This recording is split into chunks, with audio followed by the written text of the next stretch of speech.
Here now on the U.S. response to the coronavirus is John Hanna, former Dick Cheney National Security Advisor and Foundation for Defense of Democracy's senior counsel. Let me ask you right off the bat, what do you think of the response here so far? Well, I do think there's a lot of politics here, Melissa. Has the administration's response been perfect? No. But frankly, when these kinds of crises erupt, I can tell you firsthand experience, no administration would have been totally correct from the get-go. It takes time to understand what you're dealing with, to organize yourself, to get your hands around it. I think what the administration has done is important in declaring the emergency, establishing the task force, stopping the travel from China, getting our citizens out, and putting in place a serious quarantine policy. The biggest problem, I think, there have been problems in the consistency and the muddled message that's coming out. I'd also like to see the administration be a little bit tougher on China, because China has had an offer on the table for months now to get U.S. and other international health experts into that country on the ground to really understand and study the virus and come up with real solutions and vaccines for it. Yeah.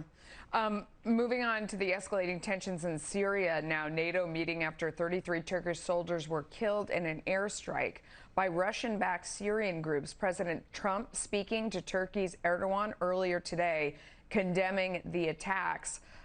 This is what a lot of people were afraid of.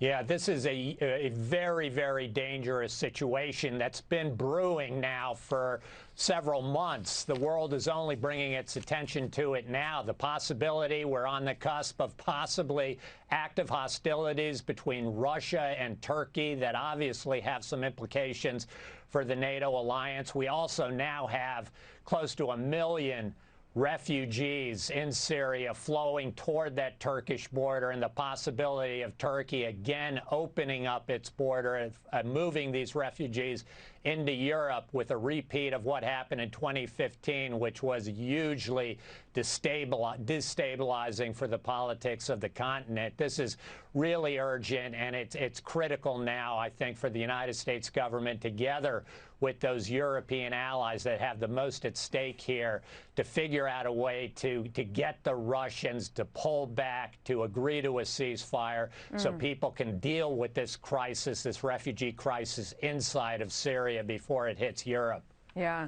A possible end in sight for the violence in Afghanistan, some are hoping. The U.S. Taliban peace deal is expected to be signed tomorrow after years of unrest. President Trump releasing a statement saying these commitments represent an important step to a lasting peace in a new Afghanistan, free from al-Qaeda, ISIS, and the other terrorist group that would seek to bring harm to the U.S. You know, a lot of people surprised that they have seen this de-escalation of violence hold here for the past few days, but it's still just one small step. What do you think is going to happen here?